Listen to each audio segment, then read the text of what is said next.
peacemakers of Christo. இயேசுவில் அன்பார்ந்த சகோதர சகோதரிகளே, ஒரு முக்கியமான தியானத்தை நாம் மேற்கொள்ள போகின்றோம். யோனா புத்தகம் 1வது அதிகாரம் 3-17, 2வது அதிகாரம் 1வது வசனத்தில் பார்க்கும் பொழுது யோனா என்ற ஒரு மகனை பார்க்கின்றோம். We see in the book of Jonah, chapter 1 verses 3-17, 2 verses 1, we see a person called, a nice person called Jonah. இவர் இறை இரட்சகராக, இறை ஊழியராக, இறைவனுடைய பிள்ளையாக வாழ்கின்றார். He is a prophet and he was a servant of the Lord. He was living in the land called Nineveh. அவர் நினைவே என்ற பட்டணத்திலே வாழ்கின்றார். தெய்வ பிள்ளைகளே, தேவனுடைய திருவசனம் வருகிறது, அப்பா நினைவே மக்களை நான் அழிக்க போகிறேன், அவர்களை சாகடிக்க போகிறேன் என்று சொல்லுகையிலே யோனா என்ன செய்கின்றார்? தப்பிச்சு ஓடுகிறார். God is telling, I am going to destroy the land of Nineveh. The people are sinning. அவர்கள் பாவம் செய்கிறார்கள், அவர்களை நான் அழிக்க போகிறேன். I am going to destroy them. And God is telling Jonah to go and proclaim this news to the people of Nineveh. ஆண்டவர் சொல்லுகிறார் யோனாவிடம், அப்பா நீ போய் இந்த பிள்ளைங்கள்ட்ட நான் அழிக்க போகிறேன் என்று சொல்லுப்பா என்று சொல்லுகிறார். ஆனால் அவர் அந்த நினைவேயை விட்டு தர்ஷூஸ் நகரத்துக்கு தப்பித்து செல்லுகின்றார். He left the land of Nineveh and he ran to the land of Tarshish in the boat, in the ship. The Lord gets angry and he punishes him. கடவுள் கோபப்பட்டு அவனை தண்டிக்கிறார், யோனாவை தண்டிக்கிறார். தெய்வ பிள்ளைகளே, இறை மகனை தண்டிக்கிறார். God is punishing God's servant because he escaped from the job, he escaped from the duty, he escaped from his responsibility, he escaped from his service. அவனுடைய கடமையிலிருந்து, அவனுடைய தியாகத்திலிருந்து, அவனுடைய சேவையிலிருந்து, அவனுடைய வேலையிலிருந்து, அவனுடைய கடமையிலிருந்து அவன் தப்பித்து செல்கிறான். தெய்வ பிள்ளைகளே, இன்னைக்கு எத்தனையோ பேர் தங்களுடைய கடமையிலிருந்து, உங்களுடைய பிரயாணத்திலே உங்களுடைய கடமையை சந்திக்க முடியாமல், உங்களுடைய வேலையை செய்ய முடியாமல், உங்களுடைய குடும்பத்தை தாங்க முடியாமல், உங்களுடைய மனைவியை பாதுகாக்க முடியாமல், உங்களுடைய கணவனை பாதுகாக்க முடியாமல், சேவை செய்ய முடியாமல், ஊழியம் செய்ய முடியாமல், நோயாளிகளை காப்பாற்ற முடியாமல், ஐயோ பொறுத்து கொள்ள முடியாமல், ஐயோ அதை ஏற்றுக்கொள்ள முடியாமல், குடும்பத்திலே சண்டைகளை பொறுத்து கொள்ள முடியாமல் நீங்கள் என்ன செய்கிறீர்கள்? தப்பித்து செல்லுகிறீர்கள். Many people like Jonah, they are not able to face the problem, they are not able to bear the wife, or not able to bear the husband, not able to carry the responsibility, not able to carry the children's responsibility, not able to pay the fees, not able to run the family, not able to see the sick people, not able to look after the deceased parents, deceased brothers and sisters, not able to bear the responsibility of the family. And therefore you run away from your responsibility like Jonah.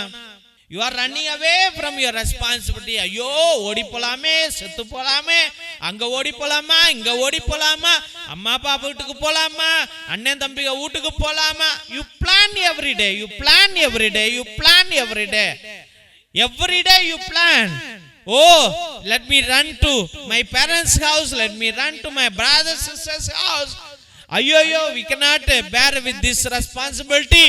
It is heavily loaded. I am not the person to look after this person. I am not the person to close this debt. I am not the person to give the money.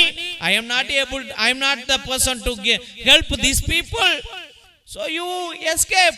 இவர்களுக்கு நான் உதவி செய்யறதா, இவங்களுக்கு நான் உதவி செய்யறதா, இவங்களுக்கு நான் பணம் கொடுப்பதா, இந்த மருந்து வாங்கி கொடுப்பதா, இந்த நோயாளியை பாதுகாப்பதா, இது என்னுடைய கடமை அல்ல, ஐயோ நான் போகிறேன் என்று நீ ஐயோ பயந்து கொண்டு ஓடுகிறாய். In fear you run away from your responsibility. Like Jonah, you run away from your responsibility. யோனாவை போல நீயும் தப்பித்து செல்கிறாய். இன்னைக்கு எத்தனையோ குடும்பங்கள் அனாதைகளாக விடப்பட்டிருக்கிறது, கைவிடப்பட்டிருக்கிறது. Now so many families are left away, abandoned. They are forbidden, they are forgotten because you are not able to help them. நீ அவர்களுக்கு உதவி செய்ய முன் வருவதில்லை.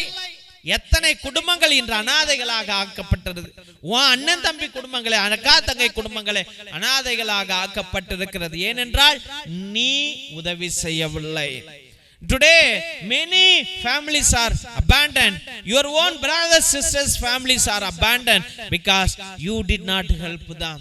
Like Jonah, you ran away and God brought him back to Nineveh. Brought him back to Nineveh for the same purpose, for the same duty, for the same responsibility. யோனாவை திரும்பி ஆண்டவர் கொண்டு வருகிறார். அவன் பிரயாணத்தை வெட்டி விட்டார். He cut away his journey and he brought him back to the same land of Nineveh to do the same duty, to do the same responsibility. My dear friends, இன்றைக்கு நீயும் திரும்பியும் கொண்டு வரப்படுவாய், கொண்டு வரப்பட்டிருக்கின்றாய், கொண்டு வரப்பட்டு கொண்டே இருக்கிறாய். நீ எந்த ஒரு கடமையிலிருந்து நீ வெளியானாயோ, எந்த கடமையிலிருந்து நீ தப்பிச்சு சென்றாயோ, அதுக்கு நீ திரும்பியும் கொண்டு வரப்படுவாய். கொண்டு வரப்பட்டு கொண்டே இருக்கிறாய், கொண்டு வரப்பட்டாய். நீதான் அதை செய்து ஆக வேண்டும். அந்த கடமையை செய்கிற தகுதியோ கடமையோ உரிமையோ அது உனக்கு மட்டும்தான் இருக்கிறது. தெய்வ பிள்ளைகளே, இன்னைக்கு எத்தனையோ குடும்பங்கள்ல டைவர்ஸ் ஆயிட்டு வேற கல்யாணம் பண்றான், ஆனா திரும்பி தான் பிள்ளைங்களை தேடி வருகிறான். கடவுள் விடுவாரா? விடமாட்டார். Many family we see husband leaving the family and going and getting married to some other lady, and again the husband comes back to this house looking after the children, giving money, giving maintenance. This is the reason, தெய்வ பிள்ளைகளே, again you will be brought back by the Lord. நீ எந்த ஒரு கடமையிலிருந்து நீ இன்னைக்கு ஓடணும்னு நினைக்கிறாயோ அதற்கே நீ திரும்பி கொண்டு வரப்படுவாய். அங்குதான் உன்னுடைய அமைதியும் சமாதானமும் சந்தோஷமும் இருக்கிறது. There only remains your joy, your happiness, your eternal life, your peace of mind. There only remains. You cannot escape from your responsibility. You cannot escape. Even if you escape, you will be brought back. நீ அங்கிருந்து தப்பித்து சென்றாலும் அங்குதான் நீ கொண்டு வரப்படுவாய். அதற்காகவே நீ கொண்டு வரப்படுவாய். அதனால இன்னைக்கு எத்தனை கடமைகள் இருந்தாலும் தெய்வ பிள்ளைகளே, பொறுமையோடு சகிப்புத்தன்மையோடு நீங்கள் அதை நீங்கள் தாங்கிக் கொள்ளுங்கள். With patience, with the silence of peace, just bear your load, just bear your cross, just carry your cross. The Lord will abundantly bless you. கடவுள் உன்னை பலவீனமாக பயங்கரமாக பலவானாக ஆசீர்வதிப்பார். நீ பெரிய வீரனாக மாறுவாய். You will be remembered all the time. நீ எல்லா காலங்களிலும் நிறைவுறுகின்ற மகனாக அந்த ரெஸ்பான்சிபிலிட்டியை நீ தாங்கணும் என்றால் கடவுளுடைய அனுபவம் வேண்டும். தெய்வ பிள்ளைகளே, கடவுள் அனுபவம் வேண்டும். மனிதனாக நீ அதை தாங்க முடியாது. Like a human being, you cannot bear all the responsibility. You need God's experience in you. You have to bless everyone. Jonah started cursing the people of Nineveh. Likewise, you should not do. யோனா தீர்க்கதரிசியாக இருந்து கொண்டு நினிவே மக்களை சபிக்க ஆரம்பித்து விட்டார். அதை நீ செய்யக்கூடாது. கடவுள் சொன்னார், நீ ஆசீர்வதிக்கிற பிள்ளையாக மாற வேண்டும். You have to bless everyone. Father David should not curse you. Father David உன்னை சபிக்க கூடாது. Father David என்ன செய்ய வேண்டும்? கடவுள் என்ன கட்டளை இடுகிறார்? எல்லா பிள்ளைகளையும் ஆசீர்வதிக்கணும். நீ வளருவாய் மகனே மகளே, நீ வளருவாய். நீ வளர்வதற்கு தேவையானது உன்னுடைய முயற்சி அல்ல, இறை அனுபவம்.